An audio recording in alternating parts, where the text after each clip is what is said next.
Menjadi penghuni surga adalah keinginan setiap manusia. Sebab, siapa sih yang tidak menginginkan keindahan, kenikmatan, dan kebaikan yang abadi di akhirat sana? Tentu setiap manusia menginginkannya, termasuk para wanita. Tapi ternyata ada 6 golongan wanita yang sulit masuk surga. Siapakah mereka? Golongan pertama, mereka yang enggan taat pada suami. Al-Husain bin Mihsan menceritakan bahwa bibinya pernah datang ke tempat Nabi SAW karena suatu keperluan. Selesainya dari keperluan tersebut, Rasulullah SAW bertanya kepadanya, "Apakah engkau sudah bersuami?" Bibi Al-Husain menjawab, "Sudah." "Bagaimana sikap engkau terhadap suamimu?" tanya Rasulullah SAW lagi. Ia menjawab, "Aku tidak pernah mengurangi haknya kecuali dalam perkara yang aku tidak mampu." Rasulullah SAW bersabda, "Lihatlah di mana keberadaanmu dalam pergaulanmu dengan suamimu. Karena suamimu adalah surga dan nerakamu." Hadis riwayat Ahmad dan selainnya. Hadis ini sahih, sebagaimana kata Syekh Albani dalam Sahih At-Targhib wa Tarhib.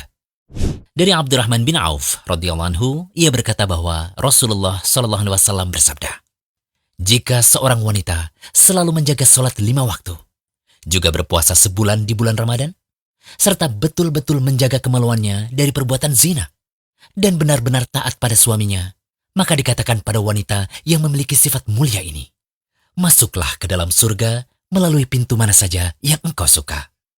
Hadis riwayat Ahmad dan Ibnu Hibban. Syekh Syu'aib Al-Arnaud mengatakan bahwa hadis ini sahih. Kemudian golongan kedua, mereka yang kurang bersyukur pada pemberian suami. Dari Imran bin Husain radhiyallahu anhu, dari Nabi SAW bersabda, "Aku diperlihatkan surga. Aku melihat kebanyakan penghuninya adalah kaum fakir. Lalu aku diperlihatkan neraka. Aku melihat kebanyakan penghuninya adalah para wanita." Hadis riwayat Bukhari dan Muslim. Adapun sebabnya, Nabi SAW ditanya tentang hal itu, lalu beliau menjelaskan dalam riwayat Abdullah bin Abbas radhiyallahu anhu. Dia berkata, Rasulullah SAW bersabda, "Aku diperlihatkan neraka. Aku tidak pernah melihat pemandangan seperti hari ini yang sangat mengerikan. Dan aku melihat kebanyakan penghuninya adalah para wanita." Mereka, para sahabat bertanya, "Kenapa bisa seperti itu, wahai Rasulullah?"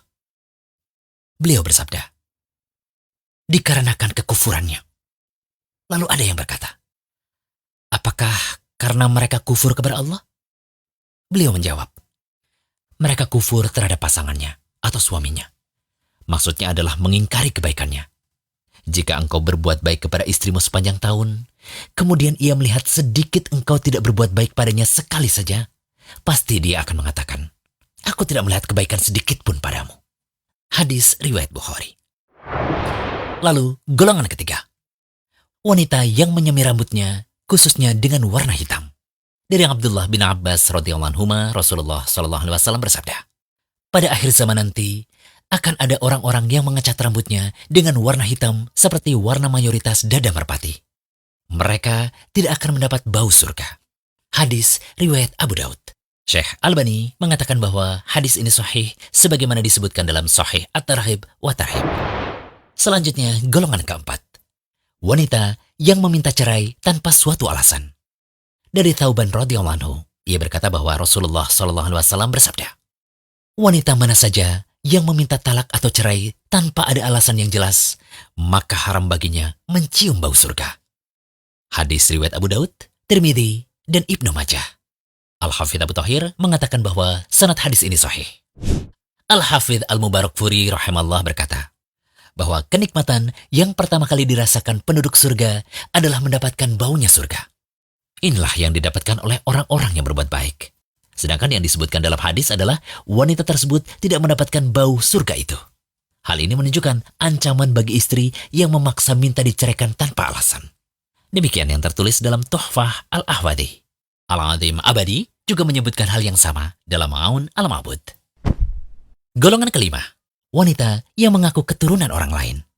Dari Abdullah bin Amr radhiyallahu anhu, Rasulullah SAW bersabda, "Barang siapa mengaku keturunan dari orang lain yang bukan ayahnya sendiri, tidak akan mendapatkan bau surga. Padahal bau surga telah tercium pada jarak 70 tahun atau 70 tahun perjalanan." Hadis riwayat Ahmad. Al-Haythami dalam Majma' Az-Zawaid menyatakan bahwa perawi hadis ini sahih. Dan terakhir, golongan keenam, wanita yang berpakaian tetapi telanjang. Dari Abu Hurairah radhiyallahu anhu, Rasulullah SAW bersabda, ada dua golongan penghuni neraka yang belum pernah aku lihat. Yang pertama, suatu kaum yang membawa cambuk seperti ekor sapi. Dengannya, ia memukuli orang. Yang kedua, wanita-wanita yang berpakaian tetapi telanjang. Mereka berlenggak-lenggok dan condong dari ketaatan. Rambut mereka seperti punuk unta yang miring. Mereka tidak masuk surga dan tidak akan mencium baunya. Padahal sesungguhnya bau surga itu tercium dari perjalanan sejauh ini dan ini. Hadis riwayat Muslim. Setelah mengetahui keenam golongan wanita yang sulit masuk surga tadi, semoga para wanita bisa bermuhasabah dan menghindari keenam sifat golongan yang sulit masuk surga, sebagaimana hadis-hadis Rasulullah SAW. Tentunya kami berharap bahasan kali ini bisa membawa dampak perubahan ke arah yang lebih baik apabila setiap wanita merasa termasuk dalam keenam golongan tadi. Amin. Jangan lupa kunjungi rumaiso.com, update setiap hari, insya Allah.